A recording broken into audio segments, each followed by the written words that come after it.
Ready or not, Two Tongues podcast in the house. Just one tongue coming at you today for a little solo episode, a little bit of opinion scholarship. That's what I like to call it.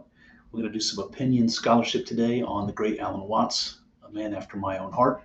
Well, we talked about it a little bit already, Beyond Theology. This was a book that was recommended for me by one of my friends on Twitter. I asked for recommendations for Alan Watts, the more mystical, the better. And I got two recommendations that I decided to act on. One of them was Beyond Theology, which we're going to talk about today. The other one was called The Joyous Cosmology, which we did an episode on a while back. That was Alan Watts' sort of trip account, his own mystical experience type of an account. Really interesting, but Beyond Theology, in my opinion, is way better. It's way better and timely. It's weird how these things work, and I've said this before, how I'll be thinking about or talking about something and then find some reference to it from my past that's inexplicable. Like you may remember, I mentioned some of these old books that I bought, just antique books, from the 20s, 30s, 40s, 50s, that I bought because I liked the way they looked. I liked the appeal, the aesthetic of just some old books on a shelf, and it turns out that a lot of these books that I bought become, later on in my life, become very important books, books that I didn't realize were going to be important to my thinking and development, and they have been. So these weird serendipitous sort of things, and Alan Watts is no exception.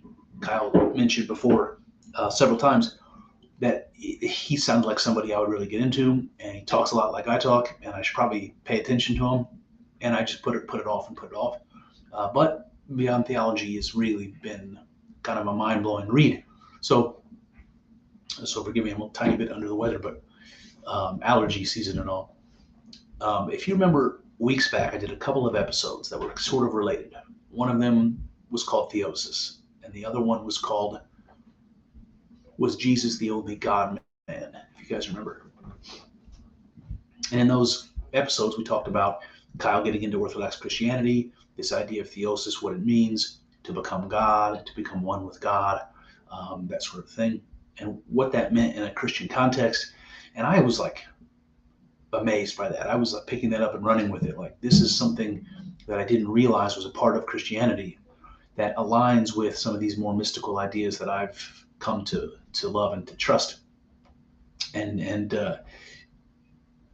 then after I did that episode, I did this was Jesus the only God man, where we talked about from the scripture the argument that that Jesus becoming God or being one with God, the way that the scripture tells, that is not exclusive to Jesus, but rather something that applies to all humanity, or perhaps the entire cosmos. Any subject, any individual subject, anything imbued with life and consciousness is the same thing that Jesus is supposed to represent. And there's this idea of unity, of being one with God, and that's something that is so much a fundamental part of the mystical experience. Maybe it's the most important part of it, that I wanted to find a way of reconciling my own Christian upbringing with this more mystical idea.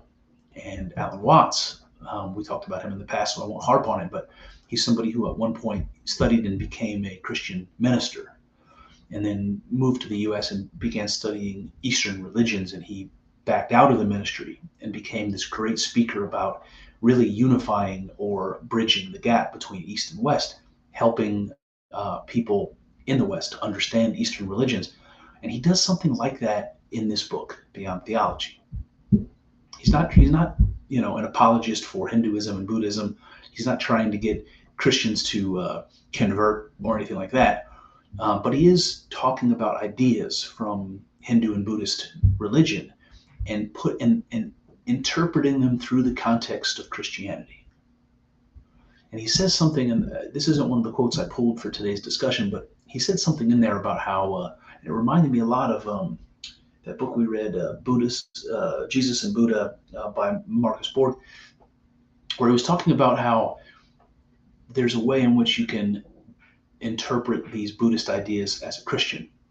And Alan Watts said something like that, where he's talking about you can interpret these Hindu and Buddhist ideas from a Christian perspective, and that there's also especially in Hinduism, because it's a very liberal religion in certain ways, in terms of their not being militant about only one path to salvation, only one path to God. They're being a little bit more flexible with the boundaries and accepting. And so there's a way from Hinduism to look at Christianity, and Alan Watts focuses on this quite a bit, to look at Christianity as this radical experiment in reincarnation, that the Christian path is unique. And he says something like, only in Christianity are the stakes so high. And I think what he means by this, of course, is that as a Christian, you believe that your actions in the world are going to determine either eternal paradise, heaven, or eternal damnation, hell, right? And there is no second chances. There is no reincarnation. You don't get another chance to develop your good karma. This is it. And you have two paths to follow. And as a Hindu, you can live your life that way.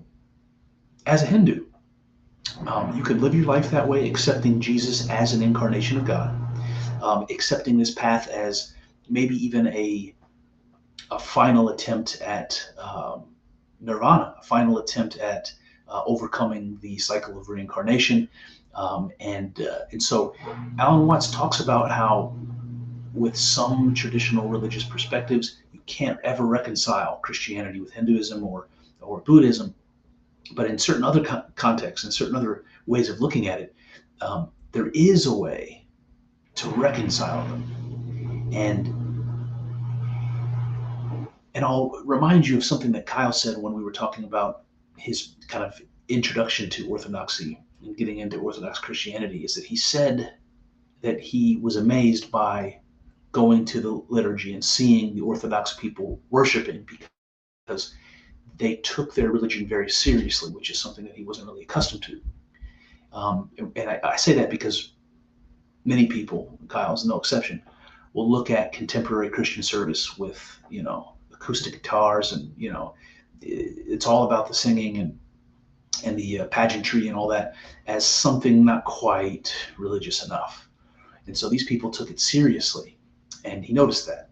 He also noticed that there was some goal to the religious experience or the religious practice. So this idea of theosis being the goal, that you can become like God, you can become holy, you can become one with God. And we can tiptoe ever so closely to saying you can become God, but Kyle won't do that, and I don't think the Orthodox Christians will either. They're not going to go over that hump. But there's some goal to it.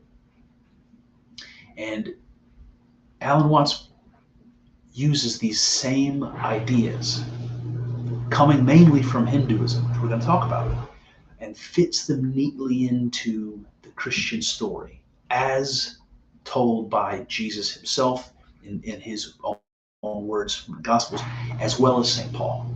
And I thought that was really interesting, because it wasn't really an angle that I focused on. I should have, but I didn't. So Alan Watts has done it for me, and, well done. So here we go. Without further ado, I'm going to jump right into this. I'm going to call the first section The Mystery of Identity. And we're going to talk a little bit about consciousness here in some of those hippy-dippy ways that I used to do in the early days of the podcast. So I'll try to keep it as concise as I can. But here we go. Here's the first quote from the book I want to talk about. Alan says, "Whoever knows that he knows must be amazed. Knowing that one knows generates a confusion of echoes in which the original sound is lost. For when I know that I know, which one is I? The first which knows? The second which knows that I know? Or the third which knows that I know that I know?" All right, so you get the idea. Here we're really wanting to focus on the idea of identity, what it is that you are, the thing that you call yourself, the thing that you mean when you say I. What is that thing? And he's trying to just kind of illustrate for you the absurdity of being self-conscious. And it reminds me of a quote I've said many times, but I'll say it again, from Hegel's Phenomenology of Spirit. In the very beginning of that, Hegel says, self-consciousness has before itself another self-consciousness. And I get this image of myself looking at myself in the mirror or something like that. And that's what self-consciousness is like. And this is what Alan gets to when he says, as soon as you know that you're aware, that you are a subject, that you have consciousness, as soon as you're aware of that, you're lost. Whatever your self is lost in this what he calls confusion of echoes. Because how do I know which one it is that I am? Am I the first one, the first version of myself, the one that knows? Or am I the one that knows that I know? Right? Am I this third person looking down and observing that you're a creature who knows? So now you have this self-conscious paradox. You're two people, or maybe three people, or maybe infinite selves. It's not so simple as to say, I am, or I know. Because the moment you know, are you the one that knows, or the one that knows that you know? And there's a really legitimate separation between being conscious and being self-conscious. And this is what he's pointing out. There's this fractal mystery involved with being self-conscious. And he says, the act of knowing, what I call I, seems to be without any tangible foundation. It springs from the void. I am therefore to myself a stranger, meeting the world, but not really belonging. All right, so this is great also. Just how he opens this up, the act of knowing, what I call I. So have you ever considered yourself, the thing you refer to when you say I? That what you're referring to, what you're pointing to, is the act of knowing. What is I? I am the knower, right? But is there really a knower, or is there just an act of knowing? Is the thing that you call yourself just sort of a continuity of a process called knowing, And that can include sensing and memories and all kinds of things, but yet it's still knowing. The act of knowing is something like what we mean when we say the self or I. It's weird, right? Because we like to think about that as encapsulated under our skin, as being recognizable by our face and the sound of our voice and all our interests and so forth, preferences. But that's something like a being. That's something like a finite being. The act of knowing, though, it's not so cut and dry that that's a material being. The knowing detached. So he says it seems to be without any tangible foundation, right? The thing that knows is something like consciousness. It's something that's numinous, spiritual. It's not the same as material, physical bodies, right? This is why we have this dualism that we can't shake. This idea of a division between mind and body, soul and body. And wherever our soul is, wherever our consciousness is, whatever that means, is without a tangible foundation. It's like, and this is why he says, we open up our eyes, we encounter the world, but we never feel like we really belong to it. The thing that observes the world from behind our eyes is a stranger to the world. It's something else. It's something unlike the world. And I want to point out that this estrangement, it shines a light on what it means to be a self, what it means to be an I, right? It's a strange thing, and it makes you think about that. And this is the question of identity that Alan wants us trying to get to here. So let's continue. He says, your I and my I are pockets of the same current. I am unconscious of my being, in fact, the whole current. So this is interesting. This is one of these hippy-dippy, one with the universe sorts of statements, but when he says your I and my I, he just means yourself, your whatever it is that you are deep down, your consciousness, yourself and mine are pockets of the same current. They're identical in some way. It's like on the surface we seem different, we seem disconnected, we seem separate, but on the deeper level, the level of our being, we're identical. And that extends to everything, right? He says, I am unconscious of being, in fact, the whole current, all of being, everything that is, God itself, the all, okay? And he uses the word unconscious, and I think that's important, because to be unconscious of something is not necessarily to be disconnected from it. And I think that's important. We talked a little bit about Bernardo Kastrup in earlier podcasts. He's this idealist philosopher who talks about this idea of having a dissociative boundary, something that seems to cut you off from the rest of the cosmos, something that seems to make you a unique individual. But it's this dissociation, it's this blind spot that gives you this perception of finitude and individuality and form that doesn't really exist. Really, you're part of the cosmos. You're one organism with everything. You're part of it. You're not distinct from it.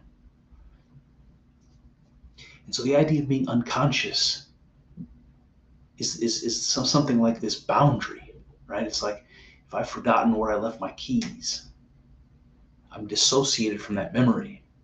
I might still be able to, oh yeah, remember, and then I'm re-associated with it. Does that mean that memory didn't belong to me for a second? It was always there. I just had to tap into it, whatever that means. Figure out how to tap into it, and suddenly it's my memory again. So the question really is, how far can we extend that analogy? If you're unconscious of being one soul with all the rest of humanity, if you're unaware that your soul is identical to everyone else's, does that mean it's not true? Does that mean you're not really one thing? Or it just means you're unaware of it? You have a blind spot that separates you from them, some sort of psychological barrier.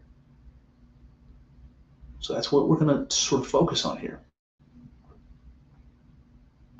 All right, Watt says, Western cultures have bred a type of human being who feels strongly alienated from everything which is not his own consciousness. He does not know that his sensation of being I is a glimmering intimation of what the universe itself feels. So there's something here that reminds me of process philosophy. It reminds me of Alfred North Whitehead, who we talked about before.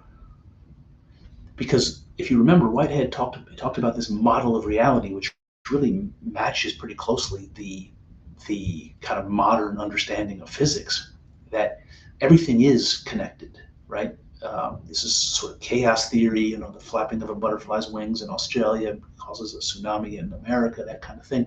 Everything is connected in ways that's hard for us to understand. All of the cycles and the balance in nature of electromagnetism and gravity and strong and weak nuclear forces and all this stuff.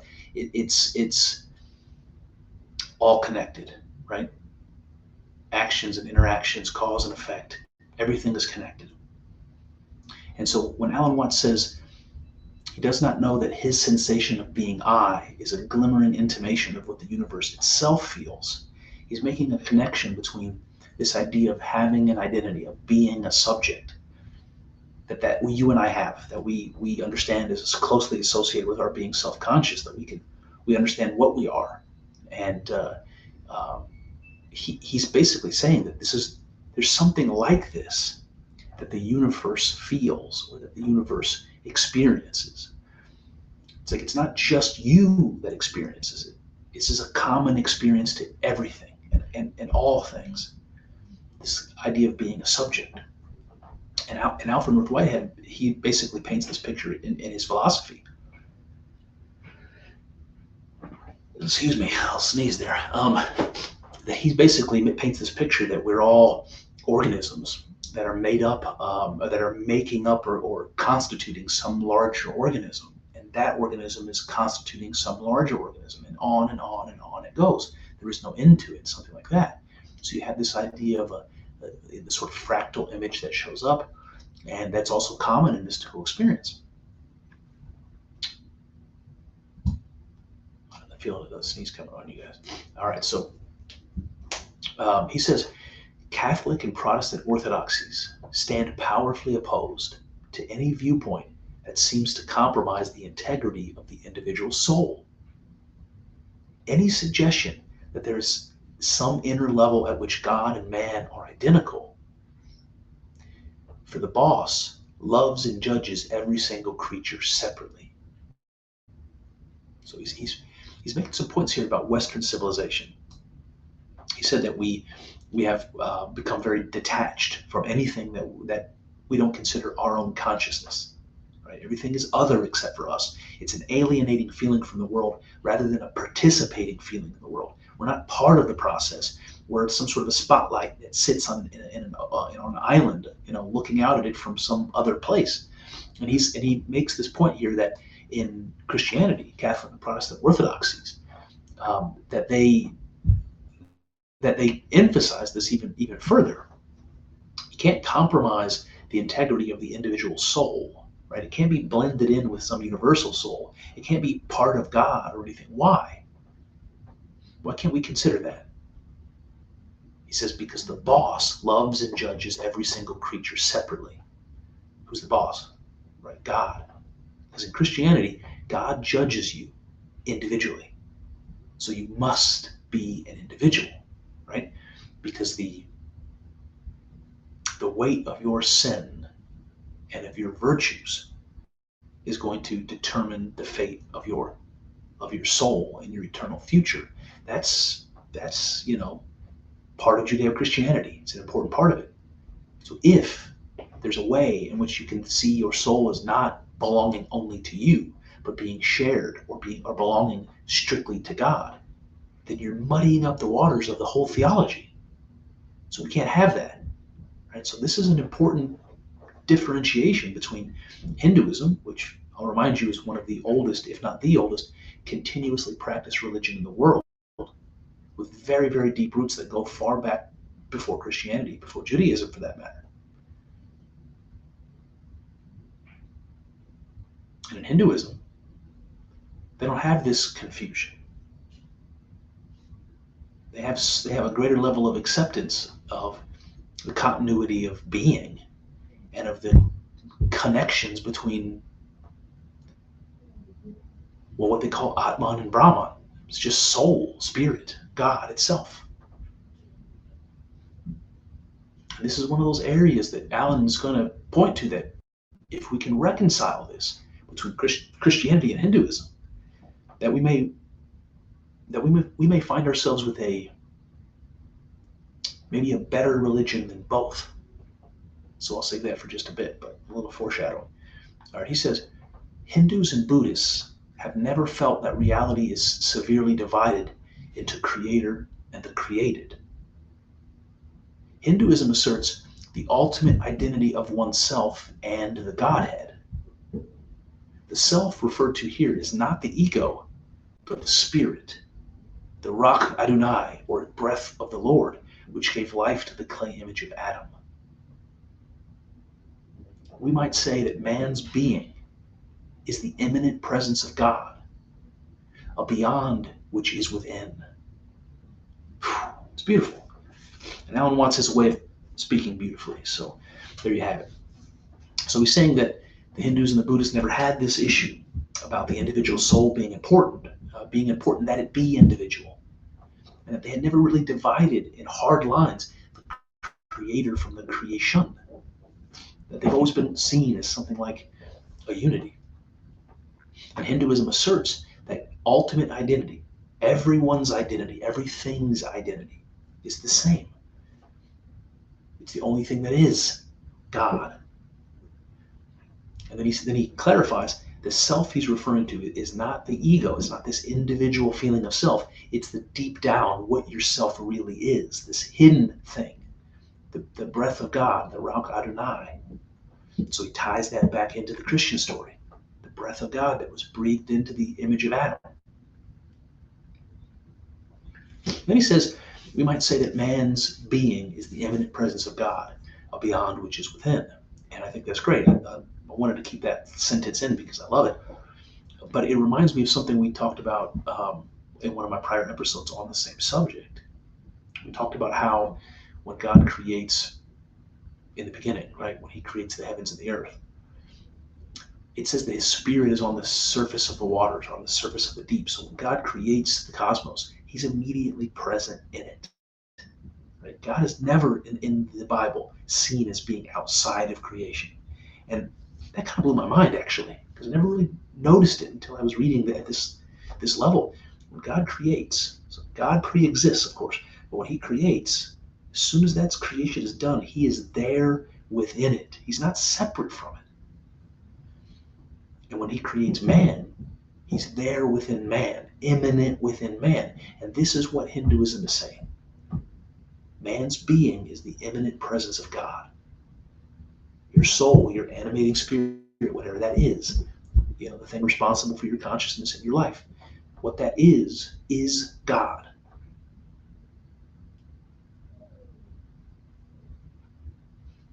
A beyond which is within. Isn't that great? All right, he says, Hinduism asserts that all experience whatsoever is God's, and that God is the one and only knower and seer. All multiplicity and separate individuality are God's dream or Maya. All beings are the masks of the one divine self. Ah, boy, allergies. So, immediately what comes to my mind here is something that I said when I had a mystical experience, and I've talked about this before. I said lots of little things that I remembered that came to me. One of the things I said was, another set of eyes for that which sees. It's like this partial sentence that just kept repeating to me. Another set of eyes for that which sees. And the idea behind that was that every seer, every living force that looks out through a set of eyeballs or has experiences, that what is having the experience is the same between individuals. And so this was my own intuition after having a mystic experience. It happens to line up exactly with what Alan Watts is saying Hinduism asserts. Remember, God is the only knower and seer. And then, in fact, one of the very first things I said after a mystic experience is that reality is God's dream. Now, I wasn't familiar with this concept of Maya when I said that, but I had this exact thought. And it's not a perfect thought. It's limited by, language, but that's what it was. Reality is God's dream. And Alan Watts says, all multiplicity and separate individuality are God's dream or Maya. So in Hinduism, they had this idea that the material physical world that we exist within, even our bodies, is something like an illusion called Maya. And what animates this illusion, what exists within it, is God itself, Brahma. Right, he goes on. Christian calls the moment of the Hindus, because without differentiation, there is no place for the supreme values of love and relationship. However, what the Christian says about the 3-in-1 relationship of the Trinity is almost exactly what the Hindu says about the many-in-one arrangement of the universe. Isn't that interesting? So in Christianity, you're never going to see a Christian allow this radical monism, which just means all is one. And they'll flirt with that all day long, but they're very reluctant to say that there isn't a distinction between man and God, which is interesting for a Christian to say because the founder of the religion was exactly that, right? That example of being both man and God. However, according to traditional Christianity, that's not available for us, at least not exactly. So they're going to reject this idea of a radical monism, of an idea that God and the cosmos, or God and man, are really deep down one and the same, something like that. And the reason is, again, because there's no place for love and relationship. And that's super important for Christianity, right?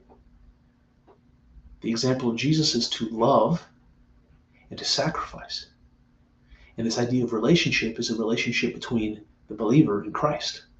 So if everything is one, there's an idea here that it's not possible to have relationship, or it's not possible to experience love And if you could, it would be some sort of self-love and some sort of self-relationship.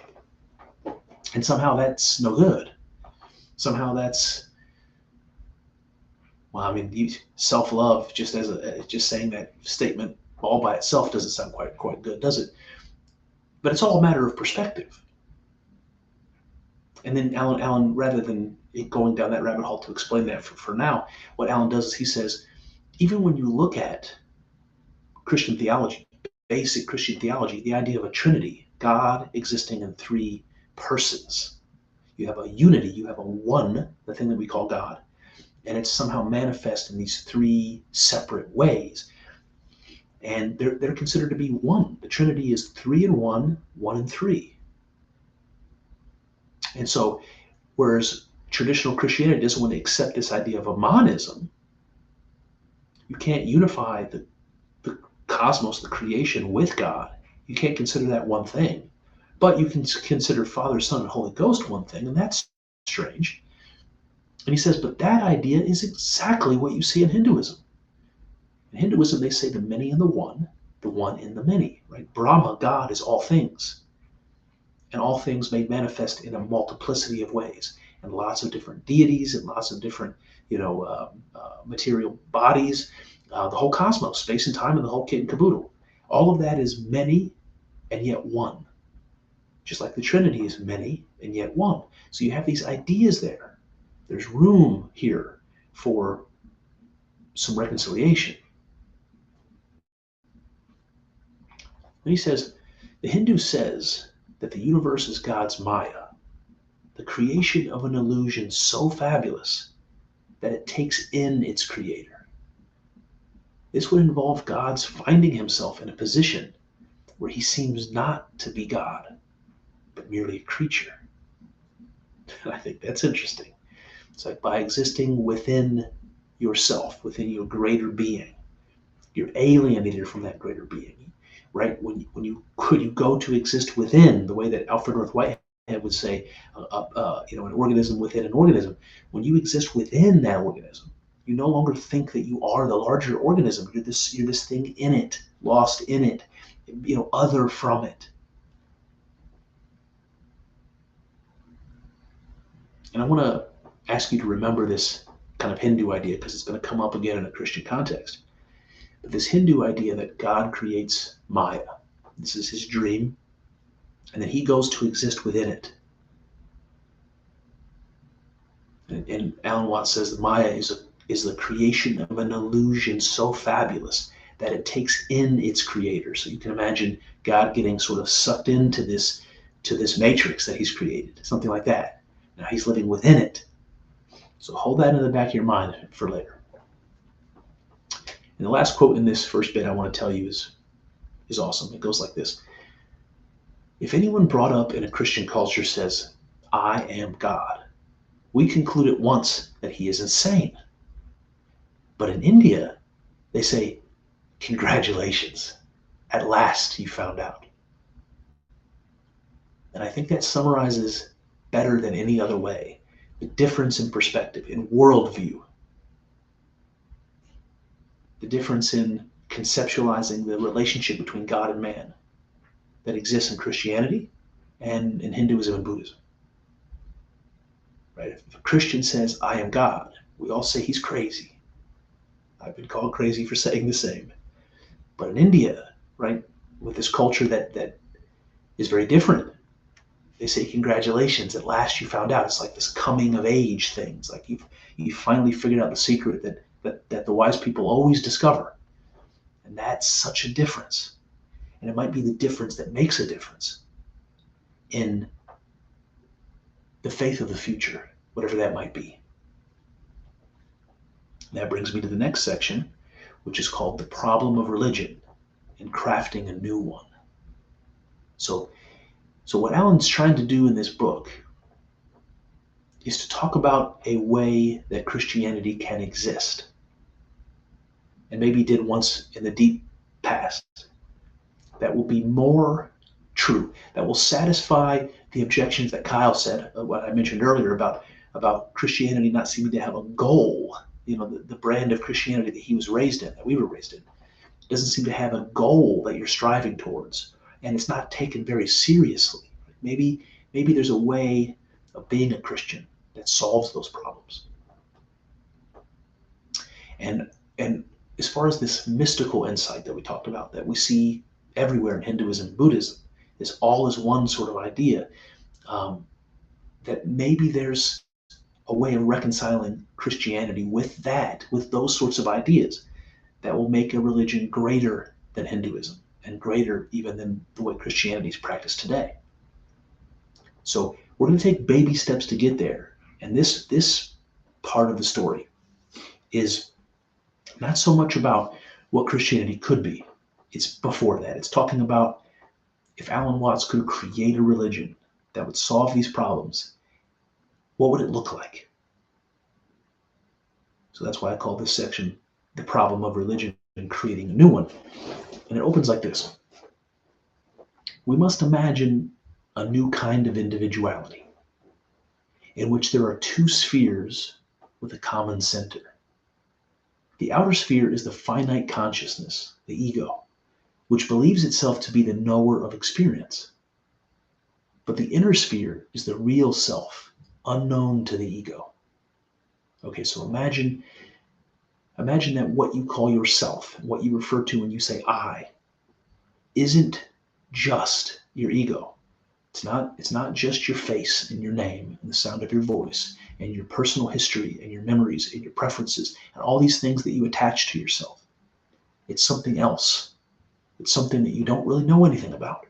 It's something that is unconscious to you. It's what breathes your lungs for you.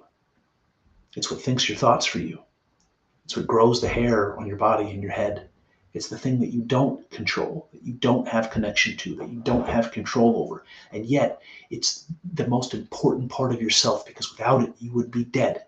You wouldn't have existence, right? It's the animating spirit that you know nothing about, that you live and exist within and know nothing about. So this is an idea of the individual, right? You've got the layer that you normally call yourself, this outer layer, this finite layer, and something in between, something lower, something deeper, something that's shared with everything and everyone. Now let that be true for you for a moment while we read through the rest of this. He says, the fantasy religion would require that at some time the two spheres would merge, that my inmost self would awaken from its dream to transform my superficial ego with a shock of recognition. It will be taken for granted that the inmost self is eternal and indestructible, because it is all that there is. The totality of space will be the field of its consciousness.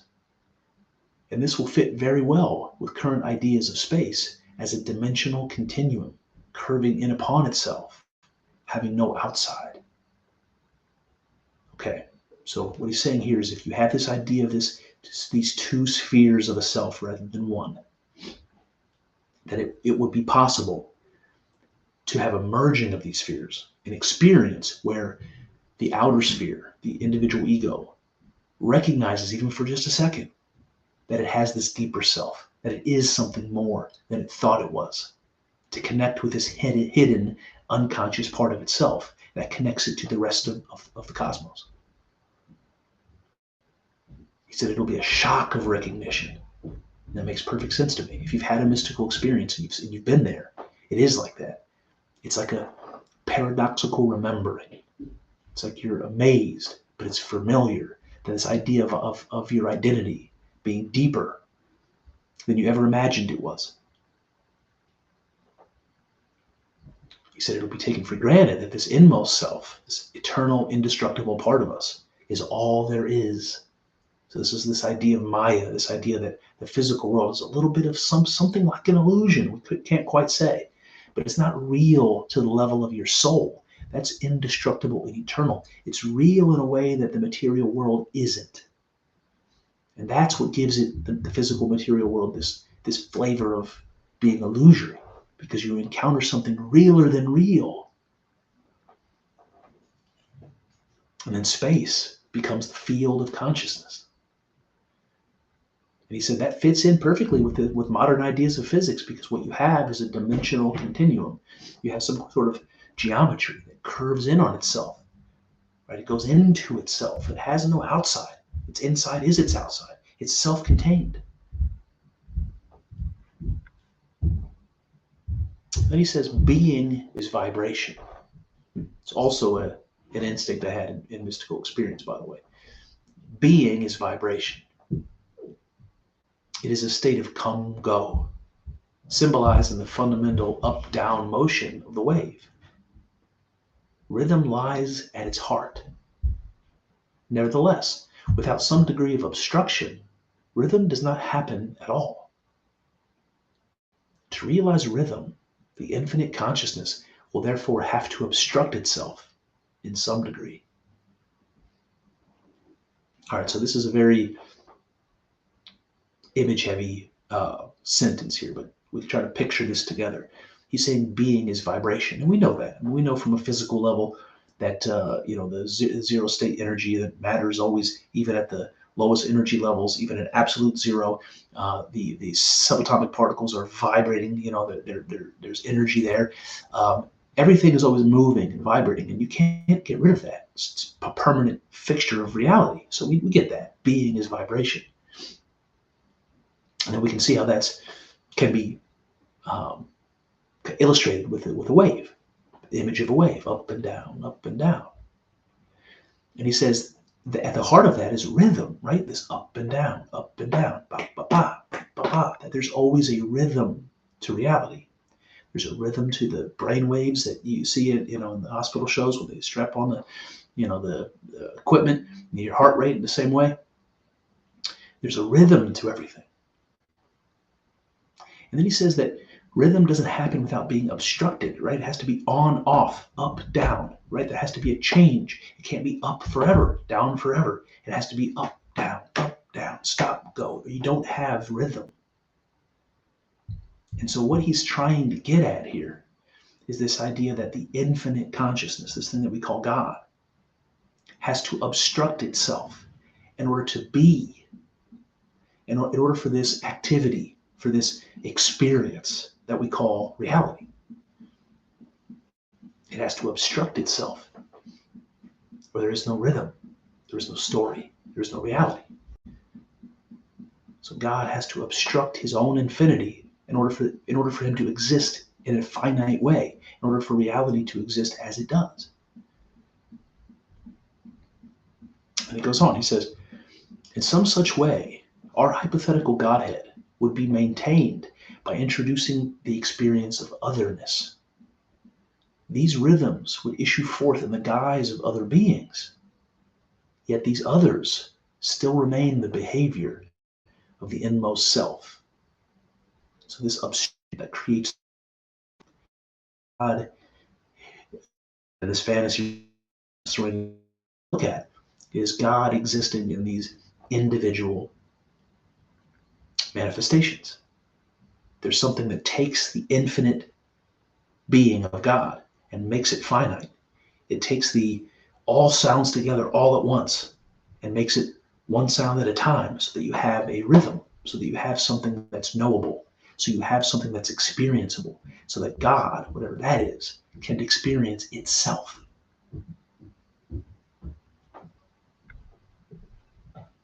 And then he says, by now, it will be obvious that my hidden self could very well be imagining this situation in which I now find myself. The same would be true of every other individual. Thus, the lesson of this fantasy is that by a consistent thinking through of my fondest dreams for an explanation of this universe, I come right back to willing the place where I am. So what he's saying here is, if he was imagining this fantasy religion that solves all these problems and is perfect as far as he can conceive of it, he's imagining himself as the creator, lost in this maze of Maya, right, in this dream that he's created to inhabit.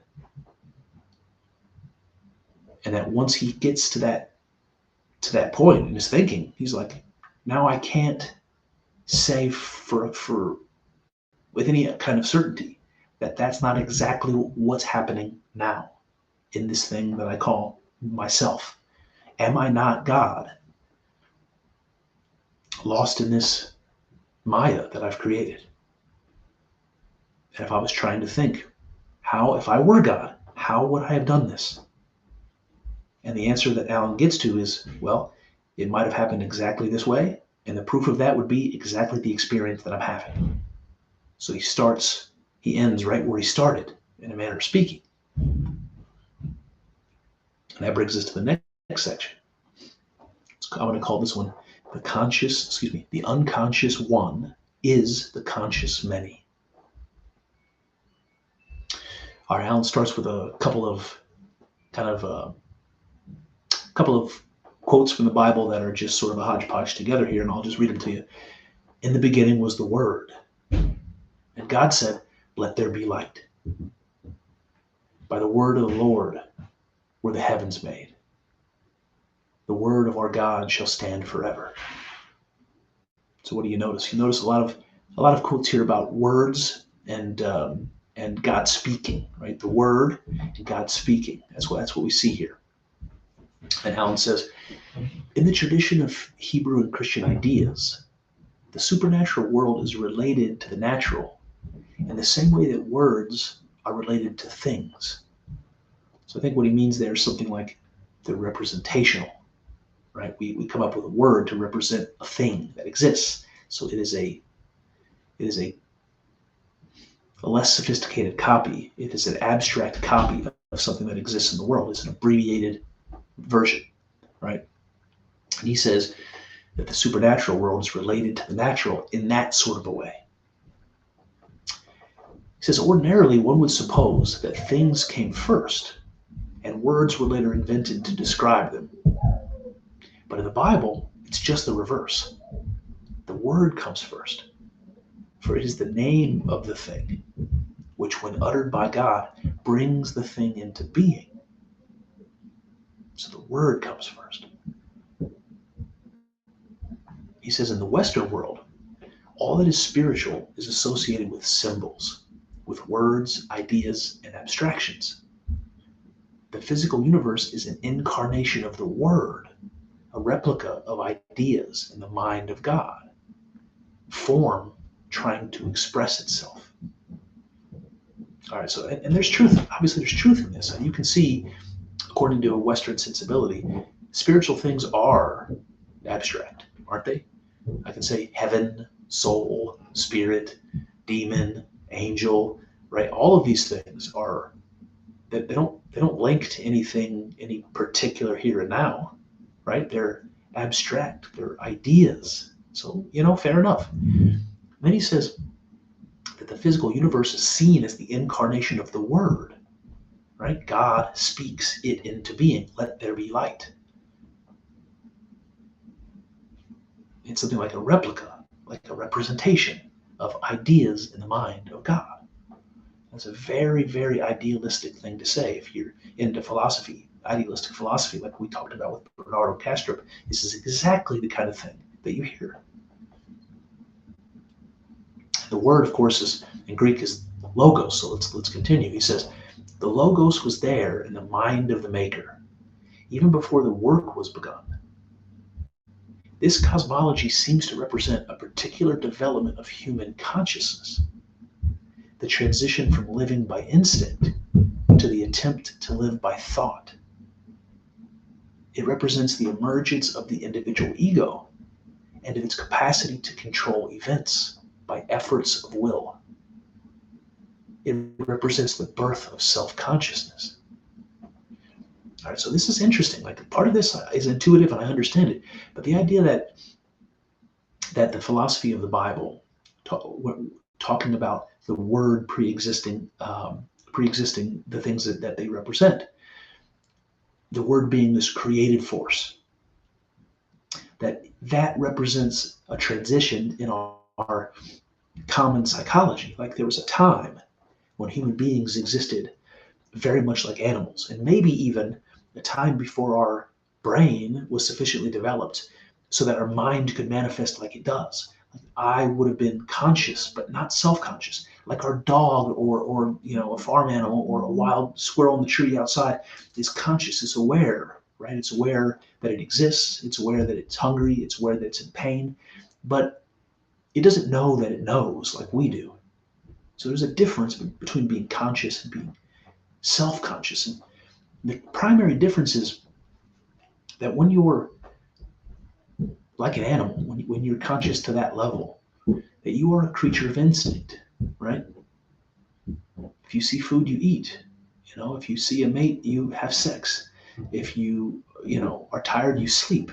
There's never a question about what you should do. You just respond, right? You respond to the stimuli around you. You have no choice in the matter. You're like a machine to some degree, a conscious machine. And then at some point, we aren't that way anymore.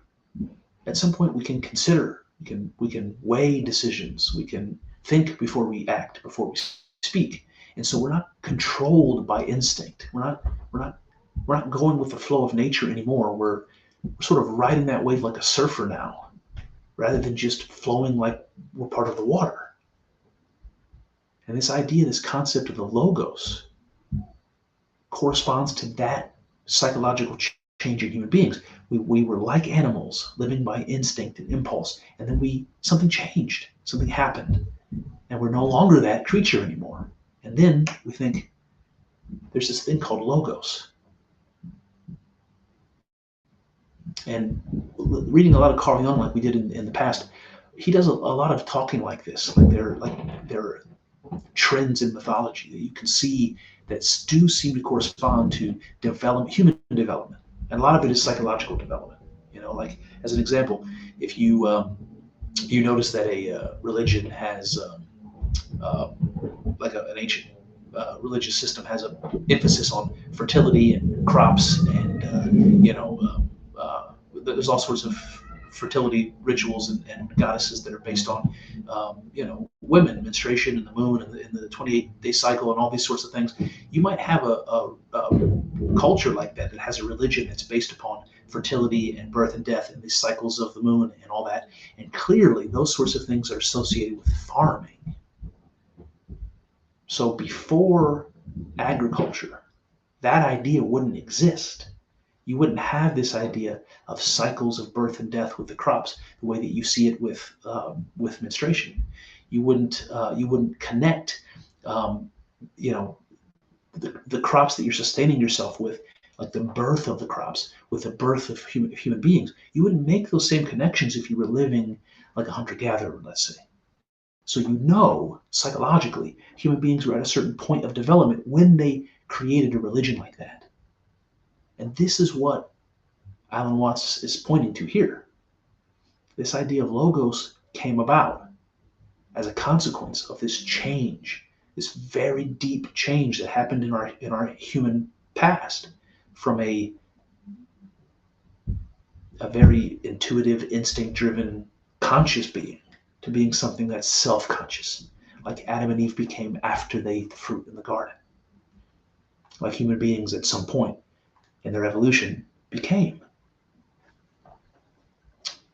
He says, it has made it possible for man to compare himself as he is with himself as he should be.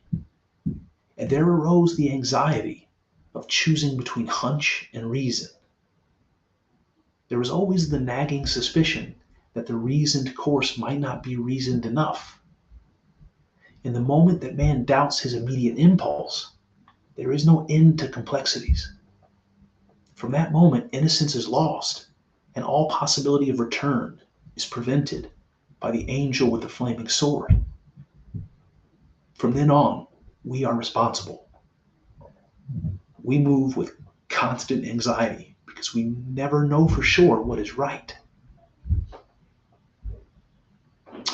So I don't know what comes to your mind, but I got a silly one that comes to mind, and I'll share it with you. So he says, where is it? He says, in the moment that man doubts his immediate impulse, there is no end to complexities. So this is what he means when he's talking about if you were just moved by instinct, like a dog who sees food, just goes and eats, right? You never think about what the right thing to do is. You just act. And so there is no right or wrong. There only is, right? There is only action. There is no right or wrong. And this is the example that came to my mind. I remember being like in middle school age, like wanting to have a kiss with a girl, getting into a position where that might actually happen, and then second guessing it, like thinking too much about it. Like, what should I do? Does she want me to go in? Is this now the time? Am I going to get rejected? And the more I think about it, the more complicated it gets, and the further away I get from getting that kiss, right? If my instinct says kiss the girl, and you just reach in and do it, your chances are pretty good you're getting the kiss, right? But as soon as you start thinking about it, second guessing it, then there's no end to the complexities, and you're never going to get that kiss. It's the idea of becoming too self-conscious, getting in the way. And then he makes that biblical reference where he says, and the possibility of return, right, to return to that unconscious, instinct-driven reality is prevented by the angel with a flaming sword, which, of course, in the book of Genesis guards the entrance to Eden. You can't get back to paradise. Once you become self-conscious, there's no going back. And from then on, Alan says, we are responsible, because we never know then what is right. And he says, yet the secret behind the scenes is that this is actually God playing man. Omniscience contracted into ego. God feels himself to be man, playing at being God. So this is interesting. Remember, in Alan Watts' mind and in the mind of Hindus and Buddhists, every creature is God, like the mask of God. We're God that doesn't realize we're God. We're animating this Maya. We're God animating his own dream, that sort of thing. So that's what he means when he says omniscience, right? The all-knowing contracted into the ego, the infinite contracted into the finite. And in the Hindu perspective and in Alan Watts' perspective, this idea that we're anxious now because we have to be the one to choose, right? To choose what to do, to choose what's right and wrong. And we have all this anxiety about it. That is it's interesting because what we are is God itself. Thinking that we're not God, thinking that we're only a man. But we also feel like we're playing God, right? If we're the ones that get to decide what is right and wrong, what should be and what shouldn't be, well, then we're playing God. And we have anxiety about that. And so what's funny is we are God, pretending to be God, having anxiety about the fact that we're pretending to be God. And Alan says many times in this book about how deeply spiritual people will often laugh or find themselves laughing at this sort of a paradox. And to me,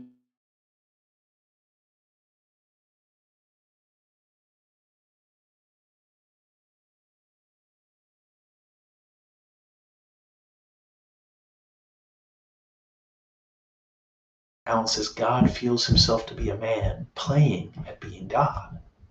But he's been God all along, you see. All right, he says, when the Lord has his whole Maya arranged before him, including the clay figure of Adam, he comes and breathes himself into Adam's nostrils. Thereupon the Lord looks out of the eyes of the figurine and sees himself walking in the garden just as if he were someone else. Man, oh man. That's my favorite quote of the whole book, hands down. That visual is incredible to me. And that's why I asked you earlier in the story to keep in mind this idea of the idea that the Hindus have of being God in disguise, because here you have, remember, God gets absorbed into his own Maya, right? He creates what was the word? He creates a fantasy so compelling that he loses himself in it, and then we get this image. We get God creating the heavens and the earth. So he has his Maya from the Hindu perspective displayed in front of him. He breathes himself into the nostrils of Adam. Right? He breathes life, the Spirit of God, the Ruach Adonai, into Maya. And then the Lord looks out of the eyes of the figurine and sees himself in the garden, just as if he were someone else. He no longer sees himself as God the Creator. He went from this infinite consciousness, breathing that into the finite figure of Adam, and then opening up those eyes and being finite consciousness, and losing connection with identity that is still true, the identity that he is God. It's amazing. And it reconciles this Brahman Atman idea with the Hindus. And all you have to do is paint it with a different brush. You get these Jewish Christian images here, and you're like, oh man, that makes perfect sense. And the last bit here is original sin, the something awful that has gone wrong in reality, is the production of the illusion in which the Creator seems to become the creature. The same act is the engendering of the conscious ego and the loss of faith and spontaneous impulse. It is the flaming sword that guards the way of return to paradise, preventing us from daring to recognize that we are each the Lord in hiding. Before we can attain that recognition, we must follow the difficult way of consciousness to the point where the ego's pride in itself is entirely debunked. All right, so once we're alive, once that dissociative boundary for the veil of perception falls over us, and we no longer know that deep down we are God itself, we now have to live the way of consciousness, right? And this is a test, this is a path, this is an adventure, this is an opportunity. To what? To realize that what we identify with, what we call ourselves, this ego, isn't real. There's something deeper, there's something more. And once we know that, then we seek for that. And then we come to the conclusion that Alan and the Hindus are stating that we must and always will return to, the realization that identity is God. That brings me to the section which we're going to call the meaning of Jesus and incarnation. All right, so we talked a little bit here before we wrapped up this section about original sin, something that's wrong, right? It's not the idea of evil, making its way into the world the way that a Christian or a Zoroastrian or a Jew might tell you. According to Alan here, it's the original sin is this dissociation, this entering in this world of Maya, this finite creation, and losing track of forgetting the truth of our deepest self, that we in fact are God. And all of this is, all of reality is no different from our own soul. So while we're talking about original sin, let's get into this. Alan says, the first Adam tainted all humanity with sin. The second Adam, and if you don't know what that references to, it's to Jesus. The second Adam would, by assuming man's birth, suffering, and death, unite all humanity with the divine nature. As St. Athanasius put it, God became man, that man might become God. He says, theologians have made of this an extremely complex doctrine, trying to explain how true God could become true man. After all, how can God become truly human without ceasing to be God? As St. Paul put it, let his consciousness be in you that was also in Christ, who did not consider equality with God as something to be grasped, but emptying himself, took the form of a servant. Let this consciousness be in you that was also in Christ. Right? Let your consciousness be Christ's consciousness. And don't quabble over this idea of being God. Rather empty yourself and take that as an opportunity. That's what St. Paul said. Interesting, right? He says, God, in other words, became man by emptying himself, by a temporary setting aside of the fullness of divine power. He comes down and actually participates in all the limitations and sufferings of his creatures, including death. When it is said that in Jesus God became man, it does not say that he became a man. The real point is that in Jesus, God assumed the humanity of all men. This extending of the incarnation is called the body of Christ, otherwise known as the church. It is supposed to be God in the process of transfiguring the whole cosmos. The Christian way embodies a fuller and deeper challenge to everything that man has supposed himself to be. All right, so there's one more here in this section, but I just want to stop for a second. So this is basically the argument I was making in those last two podcasts I mentioned about theosis and is Jesus the only God-man? When Alan says, in Jesus, God became man, it doesn't say that he became a man. That bridging the gap between the divine and the human is for all of us. It's for all humanity. And this idea of the church as the extension of the body of Christ is exactly for this reason, to transfigure the whole cosmos, the way that Jesus was transfigured. The whole cosmos is to be transfigured, to become God. And that is at the heart of Christianity. And it's so much closer to this Hindu idea than any traditionalist would allow you to believe. And then Alan says something kind of stunning. He says that the Christian way embodies a fuller and deeper challenge to everything that man has supposed himself to be. A fuller and deeper challenge than what? Than any other religious or philosophical perspective. Because to be a Christian requires that you challenge the ego. It requires that you overcome it so that you can be one with Christ. And that leads me to this last quote in the section where he says, a new sensation of identity could come about within the framework of Christianity. An egocentricity designed to explode into theocentricity, the realization of being oneself with God. Jesus put it in the plainest language.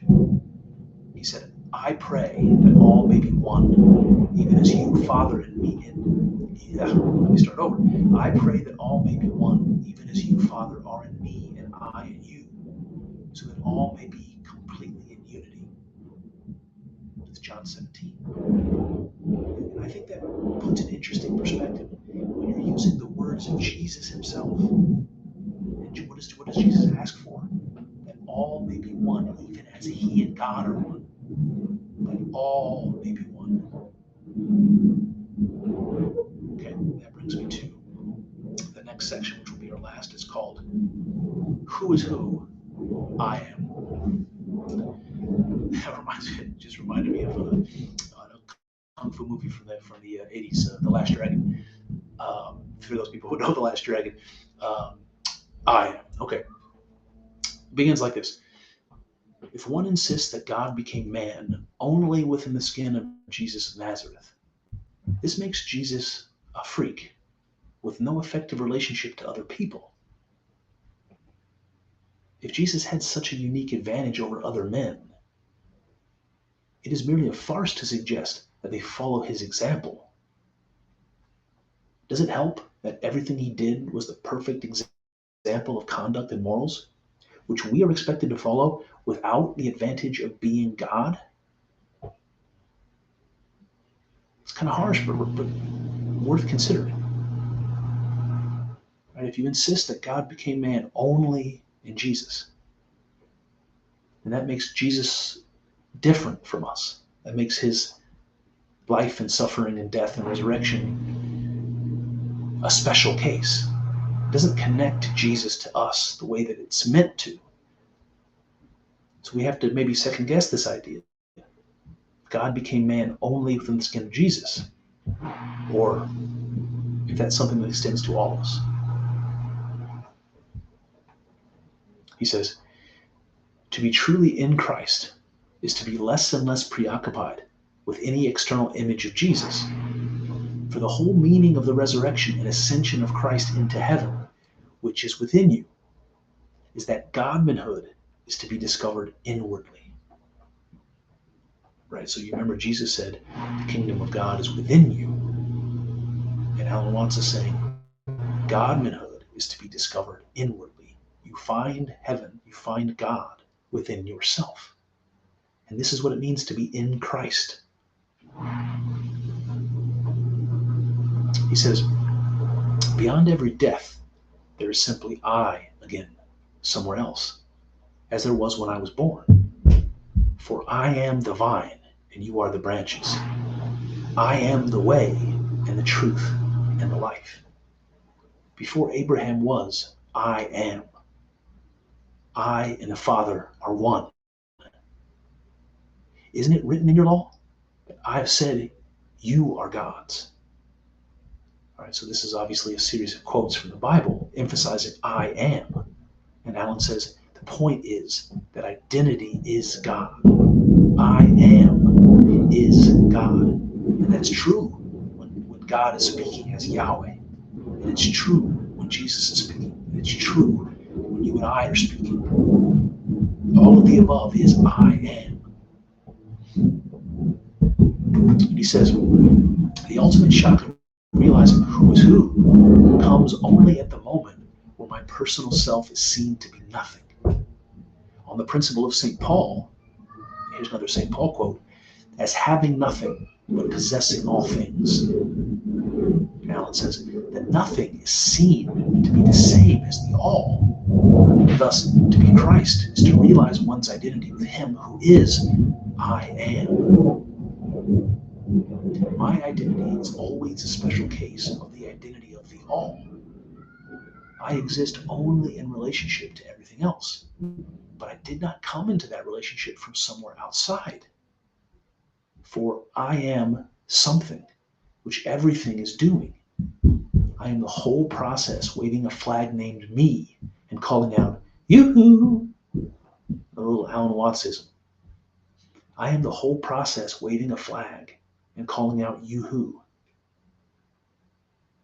And I love this sentence, for I am something that everything is doing. It reminds me of another quote that I brought from Mystical Experience that says, we are the experience God is having. And this is what Alan's saying, for I am something which everything is doing. Then he says, theology balks at the proposition, identity is God, because any fuzzying of the distinction makes God an accessory to the sinfulness of the human world. It must maintain the distinction between creator and creature right down to the bitter end. But it should surely be possible to hold that a distinction is important without having to make it absolutely important. Are the differences between a tree's branches annulled and joined? So this is just a push suggesting that we can blur the lines between God, creator, and creation. That we can recognize a difference, like a distinction between branches on a tree, while still recognizing that they join in the trunk, that they are in fact one thing. God can be man and God simultaneously. God can be God and the cosmos simultaneously. One trunk, different branches. He says, in sum, faith that salvation consists in Jesus Christ is that this mighty image shatters and transforms our sense of identity. So long as we insist in our individual identity, the crucifixion is an impossible scandal about which we can do neither something nor nothing. Thereupon it becomes possible to see that our fall into separate identity comes to an end in the same way that it began, by the mystery of sacrifice or self-emptying, It began with God emptying his spirit into the nostrils of the first Adam. It ended with the sacrifice of the second Adam on the cross, saying, "Into thy hands I commend my spirit." Whew, buddy. That brings me to my conclusion. It's so interesting to hear Alan Watts make much the same argument I made a few weeks back in my episodes on theosis and was Jesus the only God-man. I kept my arguments mainly in the realm of Old Testament theology, whereas Alan made heavy use of the words of St. Paul and of Jesus himself. It was more compelling this way, I think. To be reminded that Jesus said he wishes for all men to be one in God as he himself is makes it difficult to object to the mystical heart of the Christian path, and a closer concordance with Hinduism than either side would like to admit. Apart from this, the comparative approach of understanding biblical stories through the lens of the much more ancient Hindu faith was a stroke of genius for someone like me who retains the Christian faith in my upbringing, but who also has had a genuine mystical experience. It is not a simple thing to reconcile the two experiences. Mystical experience showed me that I and the world are more than I imagined them to be, that all is ultimately one, and that there is a reality beyond the material, which renders the material illusory in some hard to define way. How do you reconcile any of this with the God of the Bible? But when Alan took the Genesis account of the creation of Adam and painted a picture of God not merely bringing Adam to life, but breathing himself into Adam, animating him with his very essence, and then describes Adam's eyes opening and God looking out at himself as if something external to it, I felt that. The hair stood up on my arms. I recognized myself as the same form, with the same seer peering out from my eyes. I saw the Atman of the Hindus as the Rauk Adonai of the Bible, and recognized God the Father as Brahman, perfectly, mystically reconciled. This brings us to a close today, but we haven't quite reached the end of Beyond Theology. I have one more episode in store for you on this, so stay tuned. I'll have that out for you in the very near future.